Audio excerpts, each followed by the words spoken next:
విజయవాడకు చెందిన ఒక సాఫ్ట్వేర్ ఇంజనీర్ అదృశ్యం కావడంతో అతని కుటుంబ సభ్యులు పోలీసులను ఆశ్రయించారు.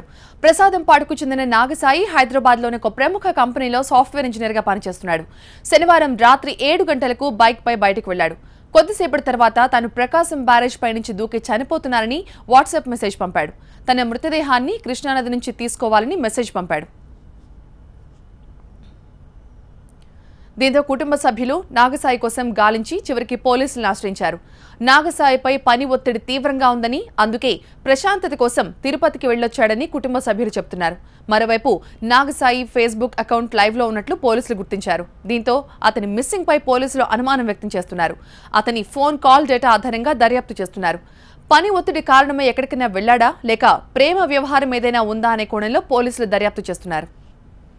అయితే నాగసాయి ఆత్మహత్య చేసుకునేంత పిరికివాడు కాదు అని కుటుంబ సభ్యులు అంటున్నారు. అన్ని చోట్ల వెతికి చివరకు పోలీసులను ఆశ్రయించామని కుటుంబ సభ్యులు చెప్పారు. హైదరాబాద్ గచ్చిబౌలిలో వర్క్ చేస్తాడు. సాఫ్ట్ CGI అనే కంపెనీలో అయితే వచ్చాడు 2 days బ్యాక్. మరి ఏమైందో ఏంటో తెలియదు. ప్రెజర్స్ వల్ల దుర్గాఘాట్ దగ్గర బండి పెట్టాను, వెళ్ళి కలెక్ట్ చేసుకొని నేను సూసైడ్ చేసుకుంటున్నాను అని చెప్పని మెసేజ్ చేశాడు వాట్సాప్లో, లొకేషన్ షేర్ చేసి. అందరం అక్కడికి వెళ్ళాము. వాట్సాప్ లొకేషన్ బండి ఉంది కానీ అతను లేడు. రాత్రి అంతా వెతుకుతూ ఉన్నాము, ఎక్కడా లేడు, దరిదాపుల్లో కూడా లేడు. ఏం జరగలేదు, ఇంట్లోనూ సిచ్యువేషన్స్ ఏం జరగలేదు, బయట ఏమీ జరగలేదు, అంతా జీరో, ఏమీ లేదు. మరి మనసులో ఏం పెట్టుకున్నాడో తెలియదు, ఇట్లా చేశాడు. మా అబ్బాయి అండి హైదరాబాద్లో చేస్తారు ఉద్యోగం, CGI కంపెనీ, MNC కంపెనీ. నేను మధ్యాహ్నం ఇంట్లో నుంచి బయటకు వెళ్తున్నాను, వెళ్ళిపోయాడు. నైట్ 7:30కి మా వాడికి మెసేజ్ ఇచ్చాడంట. బండి తీసుకొని వెళ్ళిపోయి బెరకాశం బేర దగ్గర పెట్టాడు. అక్కడ ఉంది, తీసుకో, నేను అలాగా చేసుకుంటున్నాను.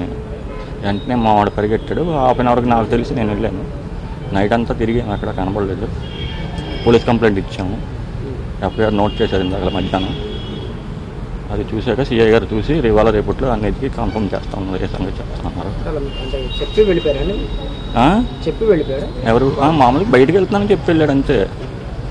3 o'clock అలాగా బయటికి వెళ్ళి వస్తానని చెప్పి వెళ్ళిపోయాడు.